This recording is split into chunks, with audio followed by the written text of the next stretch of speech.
Well, Hillary Clinton, Hillary just cannot quit Donald Trump. She just couldn't help herself taking to X to say, and I'm quoting, wouldn't it be great to not have to think about this man ever again? Talking about Trump. Listen, come on, Hillary. You'll never stop thinking about Donald Trump. Never, ever, ever. You'll be muttering incoherently about Donald Trump on your deathbed. And remember, you'll never be president. That unrequited love for the Oval Office will remain so for the rest of your life. And Hillary wanted it so badly, which each and every single bone in her body. Remember when just over 8 years ago, Hillary Clinton took to Twitter and wished herself a happy birthday to the future president. She did that. Also remember how Hillary Clinton lost to Donald Trump. Lost all because of us, yours truly, you, me, the entire basket of we deplorables. And President Trump knew, Donald Trump knew all about Hill's shady and her shady secrets. We all knew, in fact. We knew she alone was responsible for the disaster in Benghazi that she so famously, infamously downplayed. The fact is, we had 4 dead Americans. Was it because of a protest, or was it because of guys out for a walk one night who decided they'd go kill some Americans? What difference at this point does it make? Did you hear what she said at this point? What difference does it make? Dead Americans, military personnel, CIA, that's the difference. But the Clintons have never been held to account for that, not for anything. Bill was responsible in the White House, including cigars and what the definition of is. Look them up. Not for Haiti, which we'll get to in just a moment. Not for wiping servers clean after Hillary was dealing in highly classified emails on her own private server that she kept in her own private residence, in her own private bathroom, believe it or not. And she wiped them clean. Ain't that right, Attorney General Comey? Although there is evidence of potential violations of the statutes regarding the handling of classified information, our judgment is that no reasonable prosecutor would bring such a case. Prosecutors necessarily weigh a number of factors before deciding whether to bring charges. There are obvious considerations like the strength of the evidence, especially regarding intent. Responsible decisions also consider the context of a person's actions and how similar situations have been handled in the past. In looking back at our investigations into the mishandling or removal of classified information, we cannot find a case that would support bringing criminal charges on these facts. All the cases prosecuted involved some combination of clearly intentional and willful mishandling of classified information or vast quantities of information exposed in such a way as to support an inference of intentional misconduct or indications of disloyalty to the United States or efforts to obstruct justice. We do not see those things here. So did you hear the Attorney General at the time? Although there is no evidence, no reasonable prosecutor would charge, well, no reasonable prosecutor, that is, owned by the swamp, that is. But Donald Trump spoke for so many of us when he became that disruptor in 2016. Remember this? Remember how refreshing it was when someone on the stage, on a debate stage with a seasoned globalist, deep state swamper, monster actually, called her out. This was the beginning, and it was the start of what we see now, the MAGA movement, the America First movement. The death of the swamp had to happen.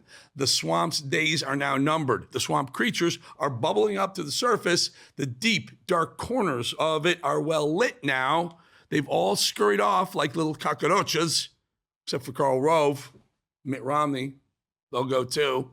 And there are only those who commit the crimes and cover them up left versus those who are finally uncovering those crimes. And that moment was sparked and started when Donald Trump said this iconic few words line, one of the best lines ever on a debate stage in 2016. It's just awfully good that someone with the temperament of Donald Trump is not in charge of the law in our country. Yeah, because you'd be in jail. Secretary Clinton. That was an amazing moment. That was a reaction, Donald Trump, that showed where he was. You know what? Because you'd be in jail started it. You know what the continuation of that off-the-cuff really where Donald Trump comes from inside. You know what the continuation of that was? When Trump got shot in the ear. Most people would go down, they'd cower, they'd take Secret Service and get. Donald Trump pushed Secret Service away, stood up with who knows, good active shooter, could still be happening, stood up and said, fight, fight, fight. That's something inside that you can't teach. There was no debate prep for Donald Trump to say, because you'd be in jail. He came up with it. And there was no prep for if you get assassinated, attempted assassinated, Trump, get up and say fight. That came from inside, and that's why he'll be our next president. I digress. You watch Hillary Clinton. You watch her walk around that stage like she owned the stage, kind of like Harvey Weinstein at some movie premiere in his pinnacle, owning Hollywood. Sorry, not Wall Street, Hollywood, with that slimy little smile of his. Hillary Clinton knew she'd gotten away with crime after crime after crime with the support and backing of the likes of George Soros. And don't forget, Soros, we don't forget Soros. Don't you forget Soros. We have the receipts, right, Hill Shady? We have been given an extraordinary blessing. And at this moment in time, our country needs us. And we need people like George Soros, who is fearless and willing to step up when it counts. So please join me in welcoming George Soros.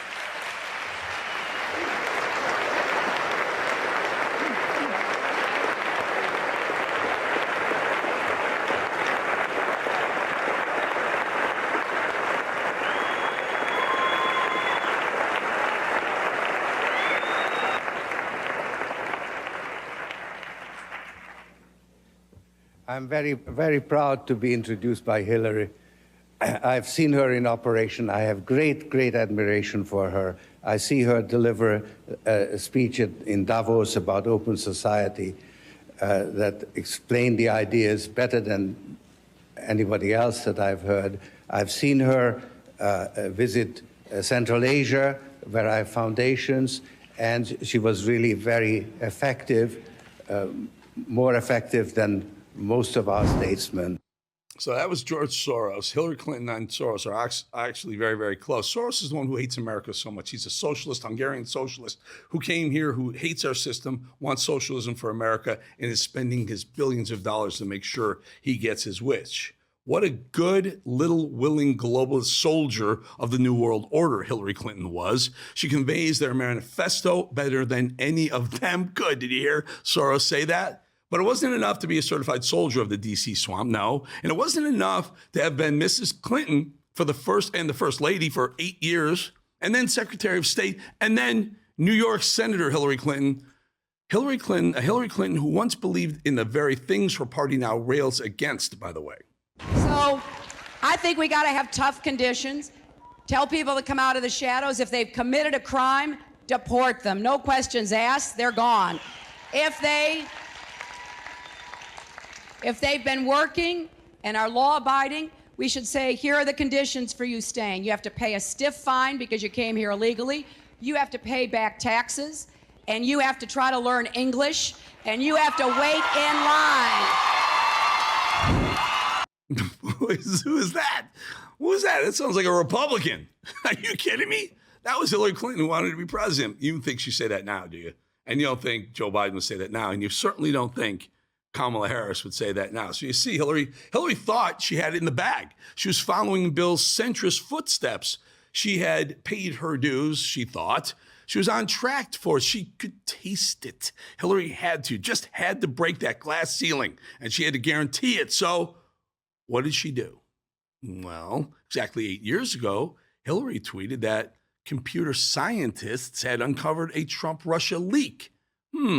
What she did not mention was that computer scientists she was mentioning were her own campaign operatives, and that she had orchestrated the entire Russia hoax. And by the way, no one has ever been held to account for that. Oh, and happy 8-year anniversary to Jake Sullivan assisting Hillary in pushing that bullshit Alpha Bank Trump-Russia collusion claim as a last-ditch effort to generate an October surprise that she so desperately wanted in 2016. Jake Sullivan, who then went on to become the Biden-Harris disastrous administration's national security advisor. Makes perfect sense. You help me, I help you, And the swamp goes round and round. And it didn't matter to an already Trump-hating media that Hill Shady was corrupt. Hillary Clinton has lied so many times on so many different subjects for so many years that she makes her lying, cheating husband, Bill, may I say, makes him look a little bit like he's honest. And I said, almost. I did say almost. So Hillary is the pinnacle of the Washington swamp elitists and started when she was first lady. And then President Bill Clinton put her in charge of changing health insurance for some ungodly reason, no idea why. Well, that seemed like a good idea to Bill, much like that cigar in the Oval Office. That was a disaster. Any of us who were around then know exactly what I'm talking about. Google it, Bill Clinton cigar in the Oval Office. When she was a senator from New York and she was running against Barack Obama, Hill Shady gave a speech about a trip to Bosnia as first lady, talking about coming under sniper fire in a helicopter. But guess what, folks? That was a lie. Nothing like that ever happened. What is it with Democrats lying about stories that can be easily revealed? And what about Hillary Clinton's miraculous feat in turning a $1,000 investment into cattle futures into a $100,000 profit in 10 months? Interesting, right? Or the Clintons' involvement in the Whitewater land deal, or the missing billing records from her time as a private attorney to her failures to list some gifts, big number gifts, on income tax returns when she wanted to be president. But of course, these things are swept under the rug if you're not a Trump. What about how the Clintons used the Clinton Foundation to suit their own means? They got paid out of the Clinton Foundation. What about that? This is big. In the aftermath of the massive 2010 earthquake, Clinton, through her Clinton Foundation, proposed ideas to help rebuild Haiti. Haiti was wiped out. And after looking at various proposals to build structures for those displaced by the hurricane, a friend of the Clintons, Digicel CEO Dennis O'Brien, financed the entire construction. Well, we recently saw the disaster that has happened in Haiti. Again, abject poverty, lack of infrastructure. So we have to ask, that money sent to the Clinton Foundation, what'd they use it on? Where'd it go? Certainly wasn't to rebuild Haiti with a safer hurricane-proof Haiti infrastructure, buildings. They promised 65,000 jobs. 1,500 were created, temporary jobs too, by the way. But doesn't matter though, even though many of the voters in 2016 weren't even born yet and didn't witness controversies after controversies after controversies for the Clintons. Meanwhile, the Clinton body count continues to go up. Anyone associated with them who knew things that they were doing continued to die mysteriously, get murdered in Washington, D.C., suicides on their front porch in Houston, Texas. Look it up. It seems the damage was already done. Maybe they found out that Hillary once referred to black men as super predators. Not just gangs of kids anymore. They are often the kinds of kids that are called super predators. No conscience, no empathy. We can talk about why they ended up that way, but first we have to bring them to heel. Some black dudes are super predators, but I guess that didn't matter to Barack Obama, who came out in full support of Hillary in 2016, and the many celebrities who endorsed Hillary's 2016 bid for the White House.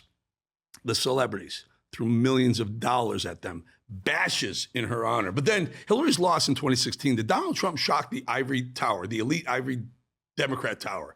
They all sat there, Barack Obama, Nancy Pelosi, George Clooney, Tom Hanks, George Soros, the who's who of the Epstein list. All of them said, no way, no how will Donald Trump be president. And guess what? Donald Trump became president. And from the day he was inaugurated, the leftist machine was hard at work to take him down. They're already taking impeachment.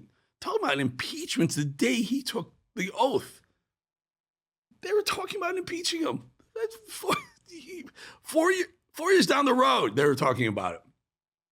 Before he even stepped into the Oval. Oh, did I mention Hillary's election denial? I believe he knows he's an illegitimate president. He knows that there were a bunch of different reasons why the election turned out the way it did. And I take responsibility for those parts of it that I should. But Jane, it was like applying for a job and getting 66 million letters of recommendation and losing to a corrupt human tornado. And so I know that he knows that this wasn't on the level. I don't know that we'll ever know everything that happened, but clearly we know a lot and are learning more every day, and history will probably sort it all out. So of course he's obsessed with me, and I believe that it's a guilty conscience in so much as he has a conscience. Of course he's obsessed with me. Do you hear that? Except I'll never be president, and I'll never be able to stop talking about him like this. And sadly, so many of those extremists, those MAGA extremists, take their marching orders from Donald Trump, who has no credibility left by any measure. He's only in it for himself. He's now defending himself in civil actions and criminal actions. And when do they break with him? You know, because at some point, you know, maybe there needs to be a formal deprogramming of the cult members, but something needs to happen. And how do you— What? Deprogramming? Folks, they hate us. They really hate us. We're garbage. We're the garbage that needs to be deprogrammed.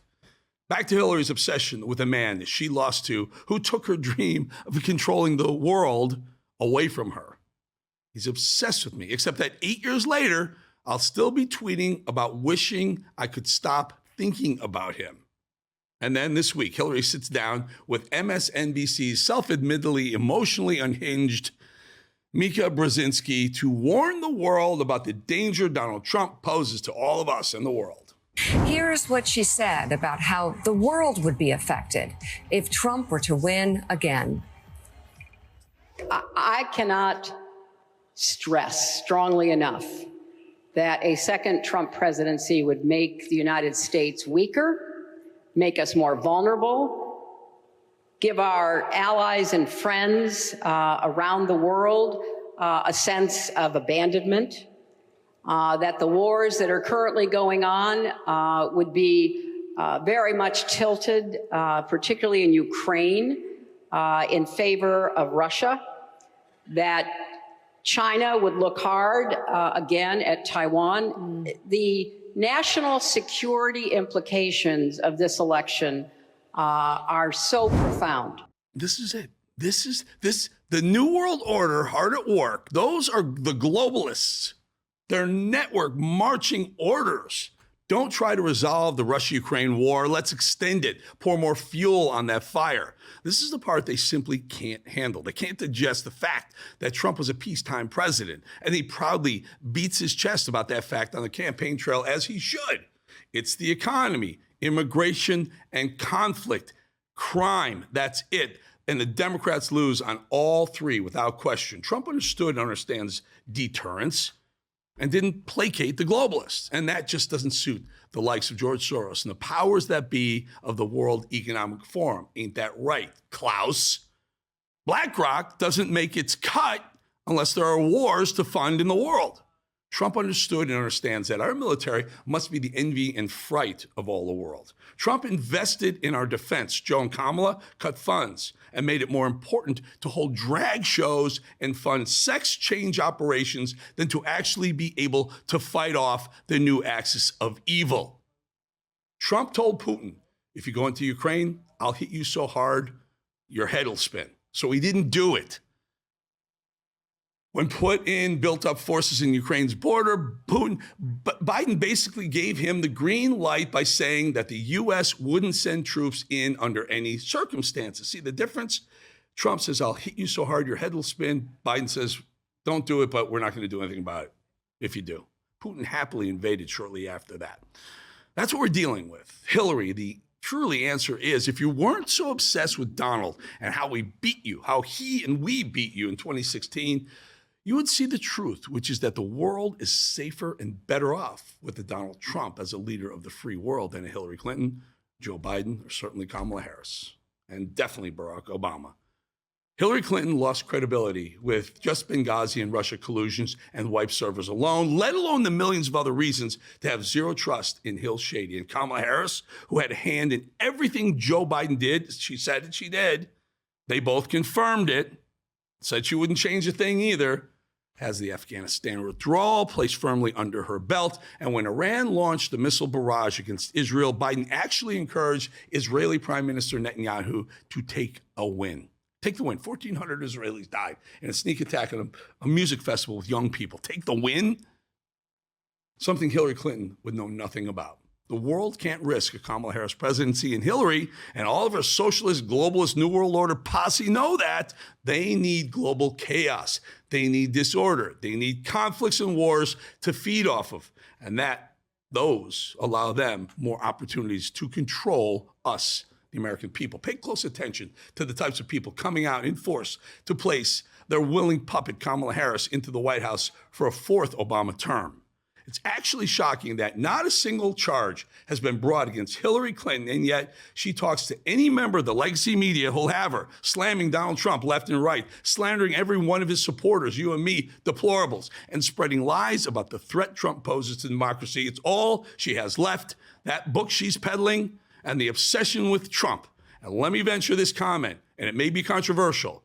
Hillary Clinton has clearly never recovered from her very embarrassing loss to President Trump, which is why she can't stop talking about him. Mark my words, though, if God forbid Kamala Harris should become the first woman president and break that glass ceiling that Hillary Clinton so wanted to and thought would be hers to break 8 years ago, she will be obsessed with Kamala Harris, too.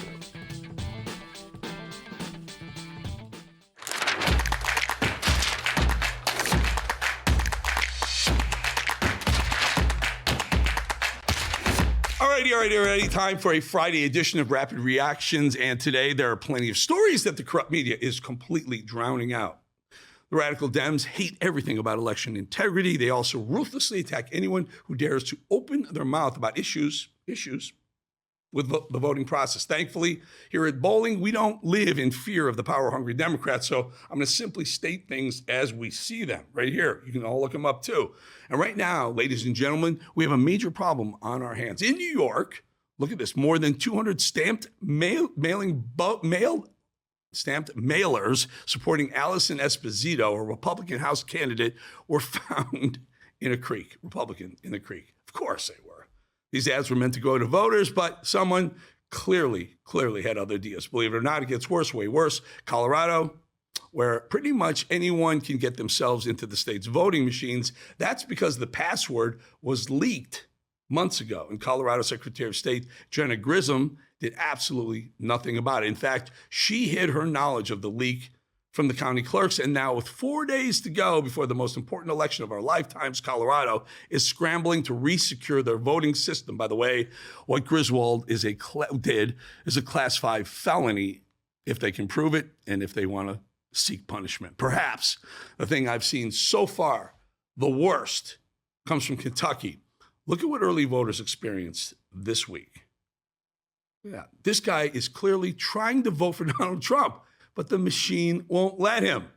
Not only can he not vote Trump, but after several failed attempts, you can see it right there, the machine auto defaults to Kamala Harris as a vote. An auto default, is that insane? Doesn't get any more obvious than that right there. This is why we absolutely need paper ballots, the deep and an ID with it.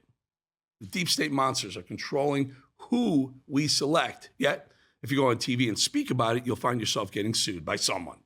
Even in the face of the obvious corruption, Trump and Vance have absolutely excelled during the final campaign stretch. As for the Democrats, the story could not be more different. Obviously, we've all watched Kamala implode every time she opens her mouth, and Sleepy Joe Biden put his foot and a baby's leg in his mouth multiple times this past week. But now Mark Cuban, this is a great story. Yeah, I know you've heard it, but this is an amazing story. Mark Cuban, billionaire who hates Elon Musk, and they're fighting. So Mark Cuban, Elon was supporting Trump. So Cuban's got to get involved because he's got to be involved. He's a pussy, whatever. He says, I'm backing Kamala Harris. Well, ain't going so well. I don't know how this. Listen to this 6-second PR nightmare that airhead Mark Cuban just created for Kamala and all the Democrats. Donald Trump, you never see him around strong, intelligent women, ever. It's just that simple.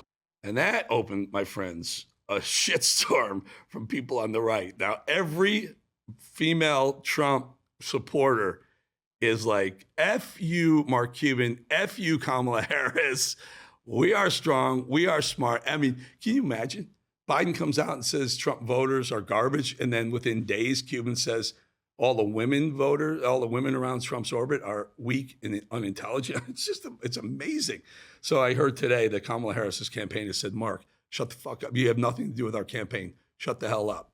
So it seems like Markey should have stayed in the Shark Tank because this comment has women fired up, and rightfully so. Some of the strong, intelligent women that work closely with Trump immediately sounded off on everywhere you saw it. Listen to some of the responses, and we'll start with beautiful and smart, intelligent Alina Habba. I just got off a plane, so pardon my delay in responding to Mark Cuban's disgusting misogynistic remarks. Summer Zervos, Michael Cohen on 3 levels, just confirmed and denied by the Supreme Court of the United States. I'm licensed in 4 states. I graduated college in 3 years. Savage v. Trump. By the way, I could keep going, but those are the cases I win. And your left-wing media and your rhetoric, and you're putting women down. See, President Trump doesn't do that. He surrounds himself with strong women like me. So Mark Cuban, you can go to hell. I'm voting for Trump because I want my daughter to never, ever be around people that speak like you do. Alina Habba 1, Mark Cuban 0. I wonder how they're going to try and erase this one. They already tried today by saying Mark doesn't speak for the campaign, but he certainly did for the last couple of weeks. It gets worse and worse for them. Dozens of other prominent Trump allies, all successful women, by the way, absolutely shredded this shameless liberal elite. Here's some of the best. Mark Cuban just said there are no strong, intelligent women around President Trump. It's a disgusting lie. And it's pretty funny coming from Democrats who can't even tell you what a woman is. I have a message for Mark Cuban, Joe Biden, Kamala Harris, and my opponent, Ruben Gallego. We're not deplorables. We're not Nazis. We're not garbage, and we're not dumb. We are patriots. Respectfully, Mark Cuban, you would not know a strong, intelligent female if she slapped you across the face. I think that Mark Cuban should pay more attention to basketball, perhaps stay out of politics, because he sure doesn't know what he's talking about. Hang on, I gotta fit in this set.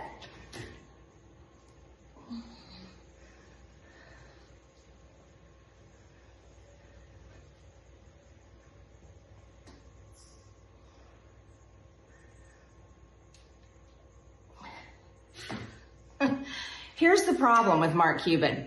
He suffers from low testosterone. Well, MTG, that's one of the problems with Mark Cuban. There's plenty more where that came from. All right, folks, Truth Bomb coming up next.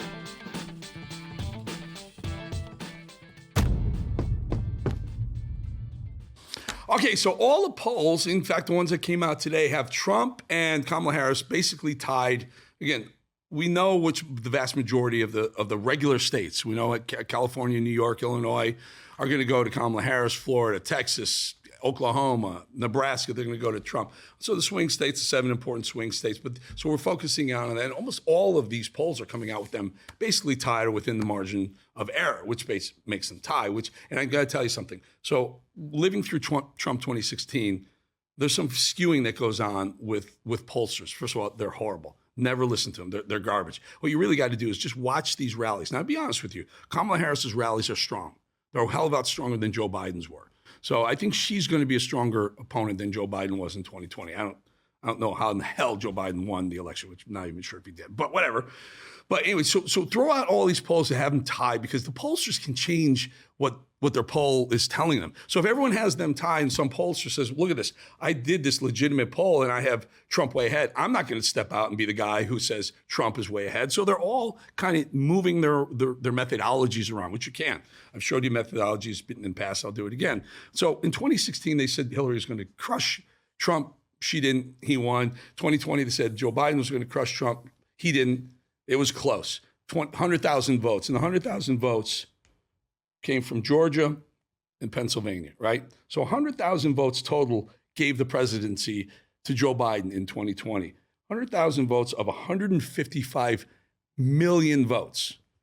155 million votes were cast. 100,000, what that is? I'll do it for you right here. 100,000 of 155 million votes is this percentage.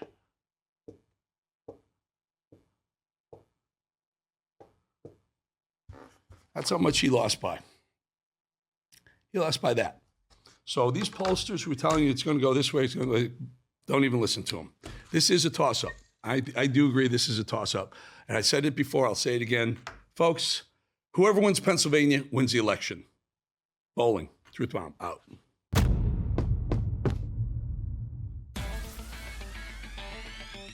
All right, so before we go, you know, a couple of times a week I do this thing where it's called a sauna and a cold plunge.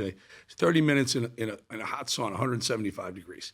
And then you immediately go from that dripping, soaking, sweating into a cold plunge, 40 degrees. And it's startling. It's crazy. It's supposed to burn some fat in your body. It actually tricks your body. Your mind is telling your body you're freezing to death, and it goes and looks for fat to burn as energy to heat your body up. It's wildly fascinating. I think it's great. Anyway, the point is, it takes about 45 minutes round trip. So 30 minutes there, 5 minutes in the ice. But over the last 3 sessions, I've listened to the Donald Trump interview on Joe Rogan. Fascinating. Fascinating. Trump, you could tell he pays a lot of deference to Joe Rogan. Trump says some things that he says to Joe Rogan that I've never heard him say before. Wildly fascinating. For whatever reason, whatever aura Joe Rogan has developed, it's working for him so much so that probably the most egotistical, narcissistic guy in the world pays deference to Joe Rogan. That blows me away, even more so than Elon Musk. Point is, last night, J.D. Vance was on with Joe Rogan too. We don't have a lot of time, but I want to show take a listen to this one. And I think that, frankly, I wouldn't be surprised if me and Trump won just the normal gay guy vote. Because, again, they just wanted to be left the hell alone. I'm going to get that one down. We're going to find some other sound bites for you. But if you got 3 hours, go listen to that Joe Rogan, Donald Trump interviews. Fascinating, fascinating. Joe Biden's garbage comments and remarks came just in time for Halloween yesterday. Cognitively impaired president appears to have inspired some costumes. Our good friend Megyn Kelly right there. Check it out. She's wearing a garbage can or garbage bag around her body and a MAGA hat. Good for you, Megyn. And another great costume. And if you remember 2016, remember this deranged, crazy liberal. Look at this. Remember her? Watch this. Look at this. Anyway, so that is a costume of that crazy liberal at the inauguration in January of 2017, swearing in Donald Trump, who just couldn't handle it. Absolutely nailed it with that costume. 4 days until the election, folks. Make sure you're following, subscribing. You see that little QR code over there? If you're watching somewhere else, well, put it back up. We'll just use that QR code and you'll find the episodes. Just put your camera on that and follow us. Appreciate your time. Love you. Always want to be with you. Again, there's a toll-free number right there, 888-601-0032. You can always give us a call and we'll pick up some audio. And I know I'm sorry, I promise we'll do it again. Maybe right after the election. We have a little bit more time. Awesome, folks. YouTube everywhere, Spotify. Sign up, subscribe. It helps us out. We don't use it for anything else other than making sure you get every episode. Have a great day. Have a great weekend. If something comes up, we'll be back on the channel. Bolling out.